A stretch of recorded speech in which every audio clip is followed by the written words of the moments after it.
Hi folks, this is a relatively new show. It's called We the People. I'm your host Dave Gallus. I just happen to be running for New Mexico State Senate in District 37. The show is about unifying New Mexico, bringing in experts in the field as well as other candidates that are running for office. And today we have a special guest. We have an expert in the field and he's running for office. We have John Foreman, who's the principal, I think it's not principal, it's head of school. Head of school in Mesilla Valley Christian School, and he's also running for House District 52. So John, welcome to the show. Thank you, Dave. Thanks for having me on.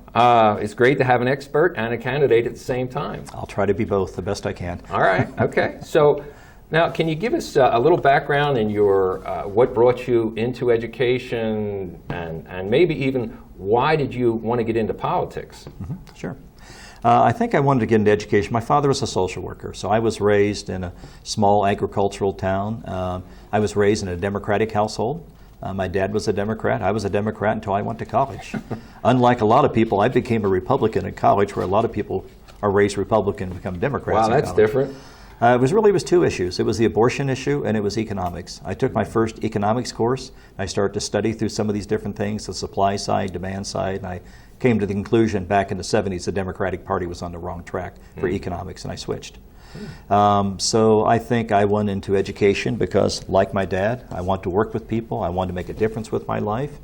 And it's funny, he was a county administrator for what was then called Health, Education, and Welfare, and now I'm a school administrator. So I guess we followed pretty similar paths. Yeah. Okay. My dad was a World War veteran and a good man, and if I could ever be half the man that he is, I'll feel pretty good about life. I'm sure he's smiling down. I hope so.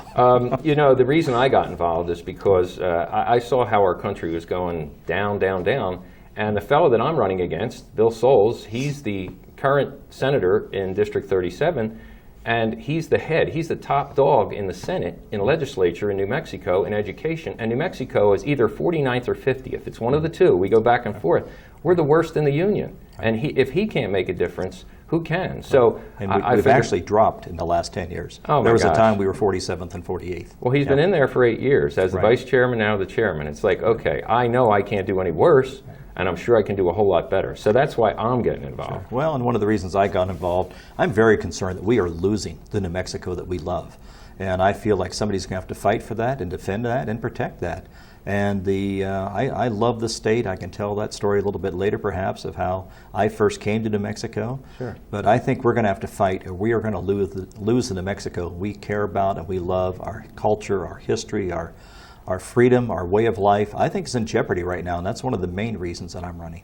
Well, you know, things are not going to change until we get the right people in office. I agree. I mean, I have a lot of Democratic friends, but the Democratic Party, to me, has gone socialist, progressive, I would say that close to communism. And if people don't wake up, my Democratic friends, we're in trouble. So, it's not the party that it was. It's not my father's party. It's not the party of one of my childhood heroes was President John Kennedy. Me too. And if you look at Kennedy's positions on economics, on military, think of the Cuban Missile Crisis. Of course, he was pro-life as a Catholic.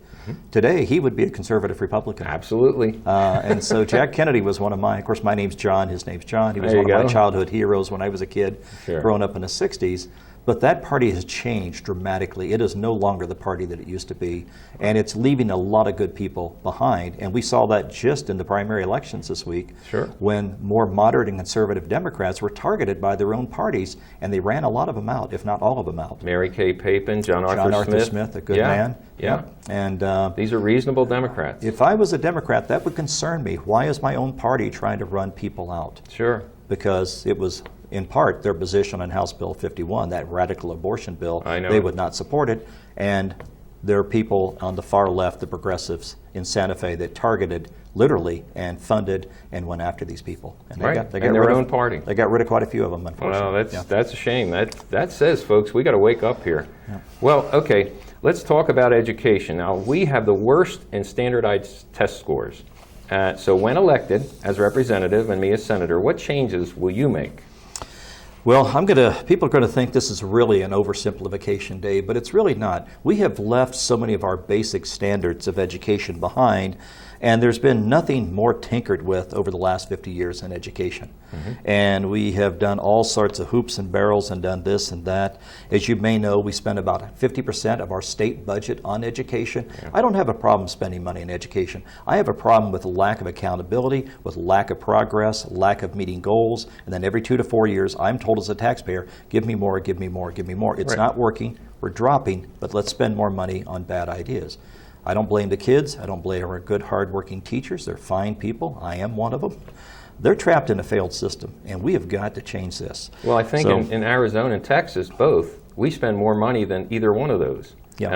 And we're in bad shape. We are. They're way above us in education, the outcomes. So how do we fix that? First of all, I think we return to basics.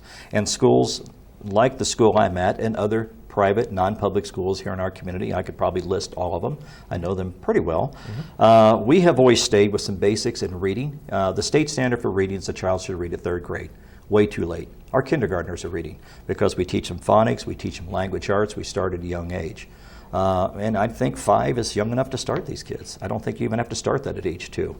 Maybe if we have the parents, if we have some kind of plan to where we help the parents and make the parents realize that reading to your child at night, I used to do that to my son. He could read when he started. That's right. 1st grade. Dave, I have said that 1,000 times to young families, that one of the best things you can do for your kids for early childhood education at home is to read to your kids. They say that the vocabulary increase in the children that are read by their parents. That's true.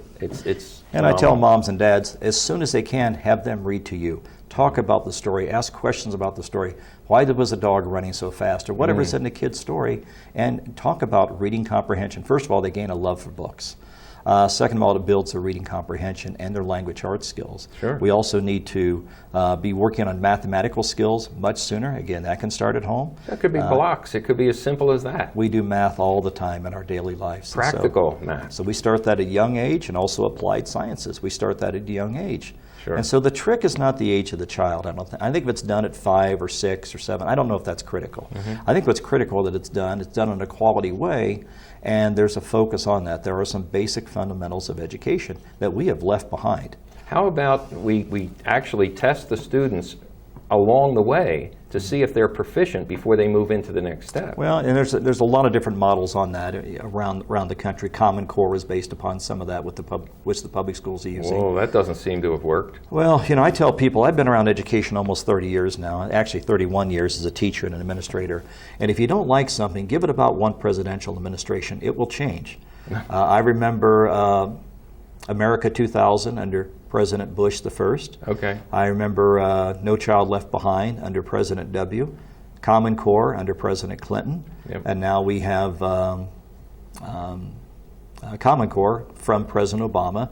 And if President Trump is reelected, which I think he will be, my guess is you'll see something different. Oh, I think Might so. be Trump Core, No Teacher Left Behind. Who knows what it's going to be this time? Well, with Betsy DeVos in there, I think she's got some really good ideas. I think her, Cruz, and President Trump have a $5 billion plan. They do, for school choice. For school choice. Yeah. And also, Betsy came up with, I think, a $300 million incentive for schools that if they come up with innovative ideas, how to improve the system. Exactly. So, I mean, they're working in the right direction. Yeah. So back to how do we fix education? I think the second part, I think there's 3 parts to this. First part's a return to the basics, and we really give our young kids, kinder, 1st, 2nd grade, a real thorough basic understanding of reading, applied sciences, and mathematics. They don't have that right now. Standardized test scores are showing that nationally, and it's showing even more so in our public school system here in New Mexico. I think also we need to have a return of morality, love of country, and reasonable discipline back in our classrooms. Sure. Sometimes the inmates are running the prison.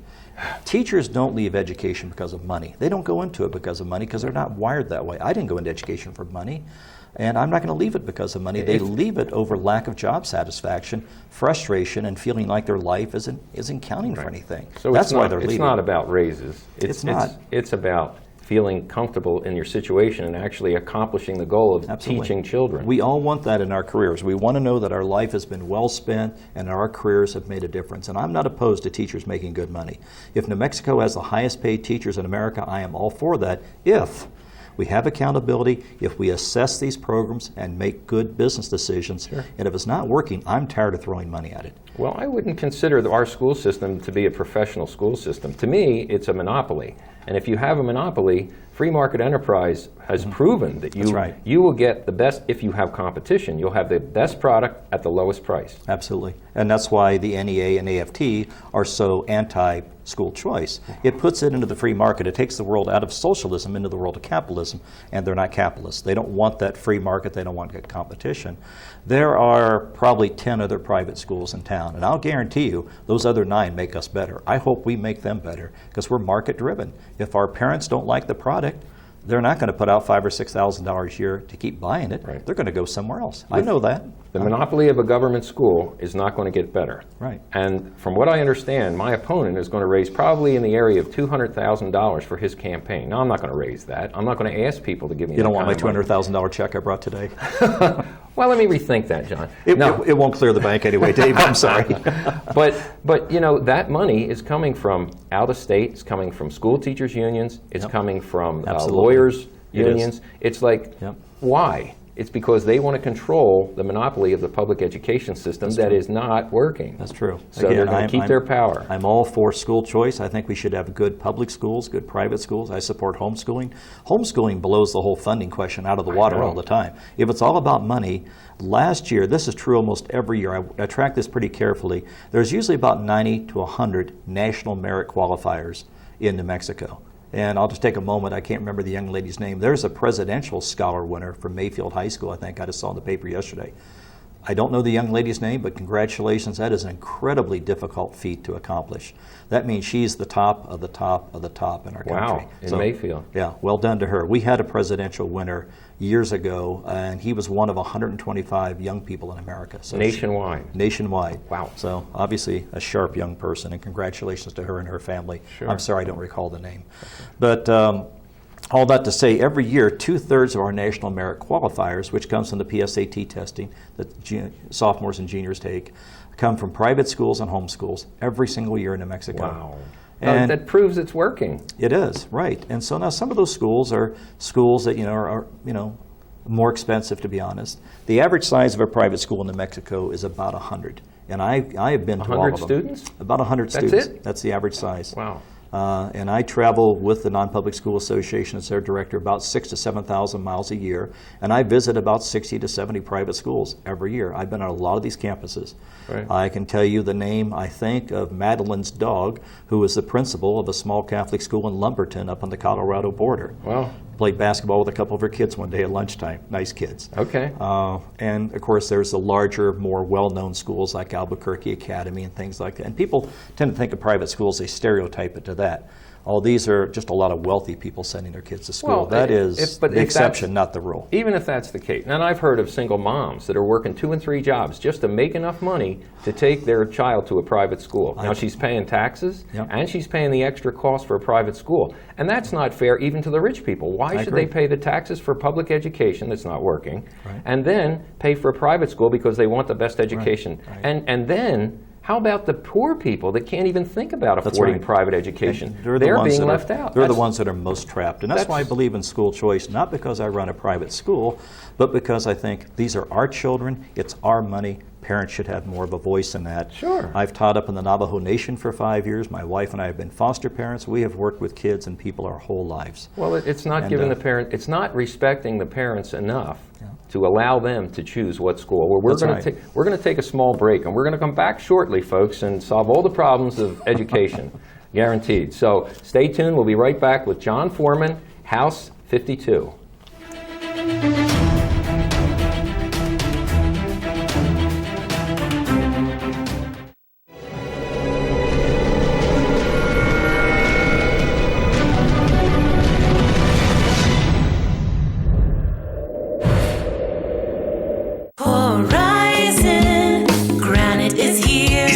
Horizon Granite is here. We'll come to you to customize your kitchen and bathroom with beautiful countertops and cabinets. Find out more at horizongranite.com. Call us at 575-650-3180.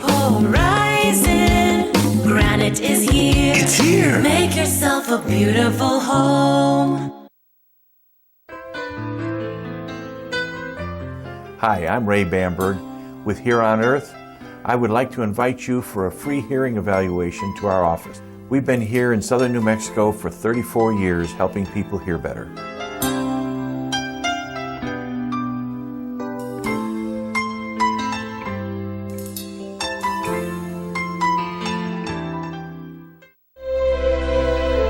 They've stormed beaches and freed countries. They've raised our flag and our hope. They've been called leathernecks. They've been called devil dogs. But above all, they're called Marines.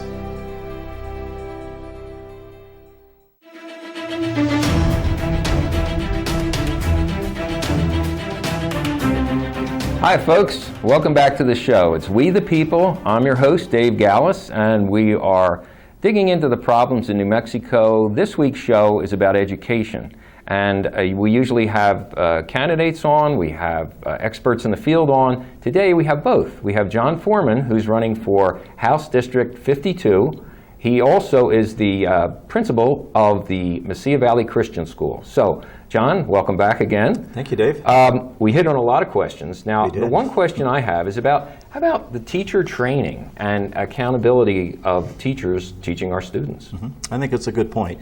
And something we don't often think about. Any career field, you're trained. That's just part of that, and that happens at the college level. And I have been in private Christian colleges as a student. I have been in state-funded colleges as a student, working up through my doctoral level. And I have to say that if we would take politics and this incredible focus on political indoctrination out of some of these classes, and our college teacher educators would spend more time teaching these young gonna-be teachers about mathematics and reading and applied science and early childhood, focus on those reading skills we talked about, that kinder, Right. first, second grade level, I think we'd see our test scores go up. I've been in a lot of these courses where I would say it was about 75% politics and about 25% education, and I was a student. My kids have gone to local colleges, and I've seen some of the stuff that they bring home in their classes, and I think, why am I paying for this? They're not learning, they're not going to be educators, but they're not learning what they need to be learning from those course titles. They're learning that you should be voting a certain way, if not, we throw all these names and adjectives at you Right. because you must be a bad person. Well, I have a first-hand experience. When I came to New Mexico, I thought I want to understand government. So I took a course at New Mexico State in the U.S. Constitution. Well, my professor said that I'm not biased and Trump sucks. Right. I said, well, I don't understand that question. Right.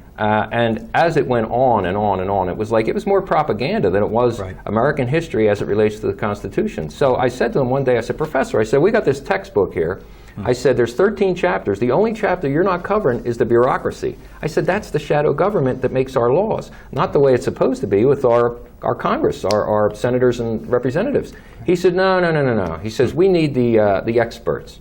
And I said, well, yeah, we need the experts, but they're supposed to make the laws. So I bailed out of that class. So that, to me, it tells me there is an indoctrination, not education. And there's a huge focus on historical revision, which is another show. Oh, yeah. And as a history teacher, Oh, that must go I can right up definitely your do butt. 30 minutes on that. Well, but it makes you wonder, what is the objective? Why are we Yeah. rewriting American history? And even, remember the children's book, The Little Red Hen? Yes, Take a look at the modern version of that and take a look at the 1950s version of that and compare the two. really. That would make a good show. Hey, folks, check it out. Little Red Hen, then and now. So, okay. Well, let's see. Okay. We talked about a direct link between the economy and our education. How would you expand on that? That's a good point. We need to, as I said, we need to reopen this economy faster than we are doing right now. Today, you and I were sharing before the show, huge increase in the stock market, surprisingly positive unemployment rates. And it's happening in the red states that are opening quicker. Now, we understand this is a true, real public health issue, and we have to deal with it that way. Sure. But aside of that, we have shut down our economies, which are hurting a lot of people. The ones that are most hurting in many ways is large cities, the inner city areas, because they've had the most quarantine. You and I live in a beautiful state like New Mexico, and I can step in my backyard and I have an acre of fresh air. Right. That's not true if you live in downtown Chicago. That's true. And so they're being hurt even worse than I think some of our folks are. But we need to reopen, we need to recover, and in that we need to retool. And this goes into education. I work at a college preparatory school, although I realize not all young people go to college. Doesn't mean they're not going to be successful. Well, we have trade schools, apprenticeships. A lot of states in almost every county, if not every city, has a vocational school. You look at the emerging job market, and it is in the skills and the trades, as well as high tech, as well as college prep. Good. But there are these people that are tradespeople, skilled people, carpenters, welders, those type of folks that are retiring, and there's nobody to fill their shoes. We don't have that here? The trade schools, the opportunities? Not like other states do. We Wow. really don't. No, that's, Sociologists, I believe I read this from New Mexico State University, I don't want to misquote them, but I've seen this several times. In the next decade, school-age population in Mexico is going to drop by 9%. Wow. So with that, we're probably going to have some empty school buildings, and what can we do with them? Let's turn them into vocational schools. Absolutely. We have the highest dropout rate in America. 31% of this year's ninth graders will not graduate. I wonder if we could cut that in half or more if they had a trade school, a vocational school, something they enjoyed, and say, hey, I'm not wired to be a geologist, but I'm wired to be a plumber, I'm wired to be a welder, I'm wired to repair cars. Not everybody's a liberal arts major. They Now, are not. John, Those are desperate needs in our society, and there's good jobs out there because of supply and demand, which goes back to capitalism, by the way. I like capitalism. It works. It's I do worked. too. It's what grew this country. But I think the dropout rate locally, generally, is about 30%. Statewide is 31%. I would have to look at the local rates. Okay, but what is your dropout rate at Mesilla Valley Christian School? 0. In my 17 Zero. years, we had one student who didn't graduate with us, but within a few months had a GED. Hey, folks, there's the proof. I mean, check it out. Don't believe us. Check it out. Well, and again, people in the private school, those who are anti-private school say, well, it's money. Our average funding per student is around $5,000. The average in a public school, depending on the school, is anywhere from $12,000 to $16,000. Wow. So it's not about money. No, So you're doing it with very little money. That's just somebody who hasn't done the math, to be honest. It's just a straw man argument. So it's not about the money. It's about the proper use of money. It's about the basics. It's about, again, the fundamentals of education. It's about having teachers that feel a passion and feel called into the profession. It's about having parents that are responsible. Right, You know, sure. these are not our kids. I'm not their parent. I'm their principal. Oh. Parents have a role. We have a role. The kids have a role. We call it parent partnership at our school. Okay. And we have a community of families that believe that. They do their job, we do our job, and it turns out really well. I went to Catholic school, so my folks did spend the extra money to send me to Catholic school. My dad was a Philadelphia fireman, so he made $3,000 a year at the time. Wow. Supported a family of 7 in a single home in a blue-collar neighborhood in Philadelphia. But they spent that money to send us to a private school, you could say a Catholic school. So it does work. Absolutely, it does work. And when you look at the history of education in New Mexico became a state in 1912. The history of education, you have to start with the faith-based schools. St. Michael's Catholic School in Santa Fe, which I remember correctly, is where our governor went to high school. Rehoboth Christian School outside of Gallup that has served the Navajo Nation literally for over 100 years now. Manal School up in Albuquerque. If I remember right, Manal Road was named after the school, which was been there since, I think, the 1870s, 1880s. Okay. The history of education in Mexico starts with faith-based non-public schools. Sure. And it they're, doesn't- they're still there today, and they're still successful schools today. I mean, to me, it doesn't matter what the faith is. I mean, I believe in Jesus, and, Right. and I'm a Christian. But it could be Muslim, it could be Jewish. To me, it doesn't matter. But the Right. parents, you see, to me, it's almost as if the legislators don't respect the parents enough to make a choice. But in order for them to make a choice, the parents need to have the right factual information about it. I think, Dave, one of the great differences between conservatism, which would be another good show, people think of conservatism as you're socially conservative on abortion and Second Amendment and you're pro-God and all that, and I am all those things. Conservatism was actually started in the 50s and 60s as an economic movement, and people like Barry Goldwater and Jack Kennedy and others became part of that They movement. conserve. That would It's be more of saving than it is crediting. Right, it is. So anyway, that would be another maybe Yeah, fun we'll do topic another for show. another Well, day, you'll have so. to come back, folks. Okay, Let's see.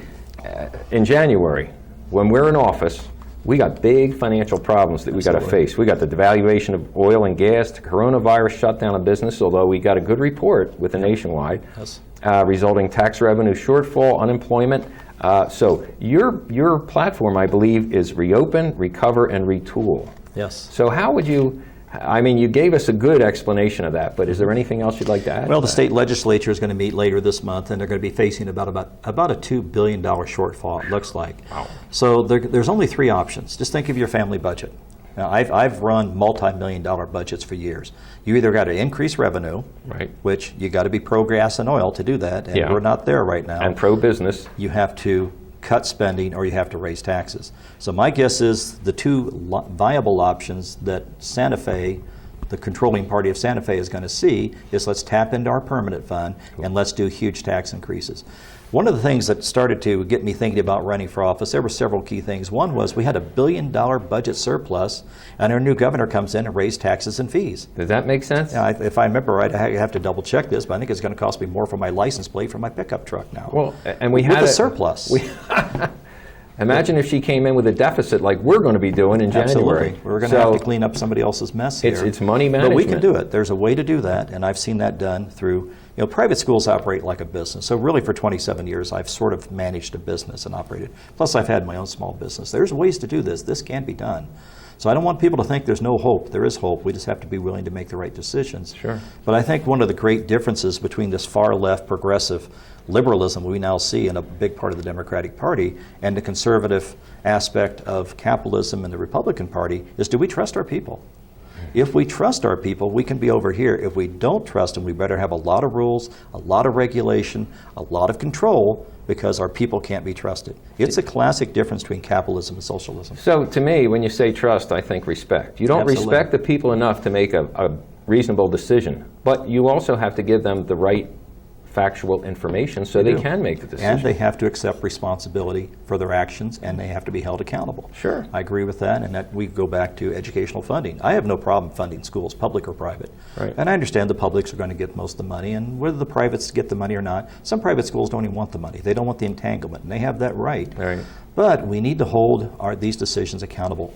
We spent X amount of hundreds of millions of dollars. Is it working? If it's working, great. Let's put more money into it and let's get better. Right. If it's not working, let's quit throwing tax dollars at this, because the statistics, it's a train wreck. I'll be honest with you, Dave. Well, it I simply hear you. isn't working. Why should I, as a taxpayer, keep giving up more and more of my paycheck every week No for a results. bad idea? Yeah, no results. Well, John, we're going to close it up pretty soon, but to me, the whole point is, folks, is you have to have the right people in office that listen to you, that respect you, and to give you good information on what the truth is. So, John, how can people get a hold of you and help you with your campaign and support you? Well, of course, I have a website like everybody does these days. It's Foreman, F-O-R-E-M-A-N, 4, the number 4, HD52.com. So Foreman for HD52.com. My email address is the same, except at gmail.com. So I Well, would be glad John, to if look the forward to folks- speaking with people. If the folks don't elect us, they don't deserve us. I'm going to be working for 4 years as a senator, John for 2 years, is it, in the Yes, House? yes. And we're not getting paid anything. All with no pay. We're doing this out of our heart. We'll get a little something to pay for our expenses, travel expenses to Santa Fe, but we're working for you for nothing. I think you get So- free pens, too. So Oh, free pens. Well, there you go. That's it's a all perk. about the pen, Dave. No, right. you're right. This is from our heart. Absolutely. All right, folks, look, we'll see you next week. I don't know what the guest is going to be. Maybe it's John coming back again, but anyway, it'll be exciting. So stay tuned for the next exciting adventure of We the People.